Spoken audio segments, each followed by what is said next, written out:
Είμαι στα Γιάννενα και έχω έρθει σε έκδρομη και έχω κάτσει σε κάτι βράχους. Να, κοιτάξτε λίγο να δείτε πώς είναι το μουσείο. Το μουσείο είναι αυτό. Δεν το σχολιάζω, είναι ό,τι χειρότερο. Σαν σπιτάκι γιαγιάς φαίνεται. Έλεος. Θα μπω εκεί μέσα. Και κοιτάξτε λίγο που είναι οι τουαλέτες. Είναι σε αυτό εδώ το καταραμένο σπιτάκι, ας το πω. Και έχει μόνο γυναικείες, τέλεια. Φανταστικά.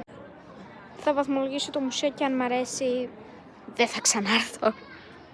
Πάμε μέσα. Δεν θέλω να μπω. Κοιτάξτε εδώ, τι ομιχλάρα έχουμε. Τέλειο. Τι να κάνεις, η ζωή είναι δύσκολη μερικές φορές. Κοιτάξτε λίγο που καθόμουν. Εδώ, σε αυτόν εδώ το συγκεκριμένο βράχο καθόμουν. Ναι, ό,τι χειρότερο. Τώρα έχω γεμίσει στο πίσω μέρος βρωμιές. Μπαίνουμε μέσα, θα σας πω κριτικές μετά.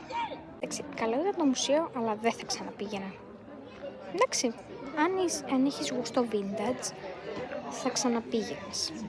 Γεια σας, εν τω μεταξύ έχει φούλα ανθρώπους με κυρία. Γεια σας.